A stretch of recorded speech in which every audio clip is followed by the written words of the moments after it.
Hey everybody, welcome back to GWN. I am Noctera, your host. If you're new to the channel, please do hit subscribe down below. Be sure to hit the bell so you know when I put up new videos. And for all you guys that are returning, hey, thanks a lot. So I've been watching the guys in Oz Builders lately, and they are in a really heavy push. I mean, they're really pushing it hard, getting up those higher trophy levels. Most of them are hanging out around the mid 5,000s now, and these replays I got coming up for you are all around 52, 5,300, I think it was, maybe 54 or 500. But they're all in that low to mid 5,000 range. We're going to start off here with Ben, working on what I think is a pretty common meta base. This is a diamond base that you will see in some of the top leaderboard player stables. And you'll probably see it in the 3,000s and 4,000s fairly commonly as well. I know I have. And Ben has figured out a pretty solid way to come at this base that works.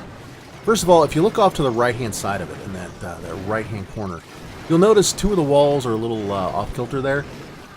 The way this base is designed, the layout causes that to be that way to create the space between the walls so that you can't just simply shoot over it. So if you see this base with that hook on the right or the left, just come from the opposite side using beta minions and drop ships and a minion drop shimmy. And you'll be able to do pretty well on the base as long as your timing is right and so forth. And here, you can see that Ben did exactly that, and he pulls a 74-2. I've got another replay on this exact same base, mirror image with the hook on the left, same exact attack, but this time from the upper right. Got pretty much the same results. So it's a good solid way to beat the base. Another meta base. This one is a brackets base, commonly referred to as an R2-D2 base. And if you look at it, you can kind of see the shape of R2-D2, the legs on the side there and that. In this particular case, Bob's using a fairly unique, we can call it a custom strat, I think, where he's got a little bit of all the ground troops, really. And he's using his Rage Barbarians to distract, kind of help take down some of the defenses and some of the buildings. Bombers come up, open up the base, get those walls open so that everything can flood in.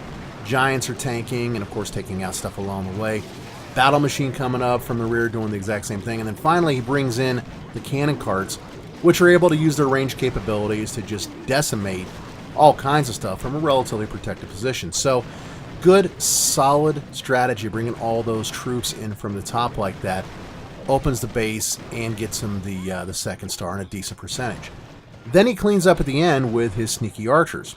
And a lot of players are doing this with a kind of a cleanup camp, if you will, of their 6 camps.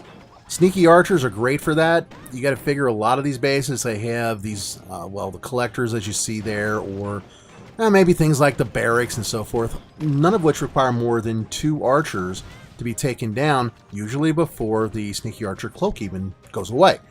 So if you bring along a camp of sneaky archers like this, you can go in and clean up and gather 4, 6, 8, sometimes 10 or more % of additional destruction that goes under your average and helps you win the match. Good solid way to run it, and it pulls Bob a 72% too. Now here we got another one with Ben on another, I think, fairly common meta base, another brackets base. This one's a little bit different than the one that I typically run, but it's very similar. It's got that apron down at the bottom that goes around the buildings that surround the builder hall. Now, the way this base works, if you come up from the bottom with a ground attack, which most players try because they want to go the shortest distance to the builder hall, you're going to be able to take out all those buildings that are around the builder hall, but your troops will continue to walk up the base into the middle, never actually touching the builder hall. That's why you want to take out all the bases around the builder hall and then go after the builder hall. That's what beta drags are particularly good for. In this particular case, you've got Ben using baby dragons to take out a whole bunch of buildings all around the base. Once he's got those down, it's a clear shot for his beta minions to go in to hit that builder hall. Now there's a couple of ways that you can do this. Some people will do it with sneaky archers and beta minions.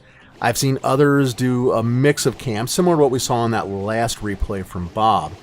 But in the end, the key to beating this base is getting all those other buildings down so that you can send in some kind of cleanup troop at the end of your attack to hit the builder hall.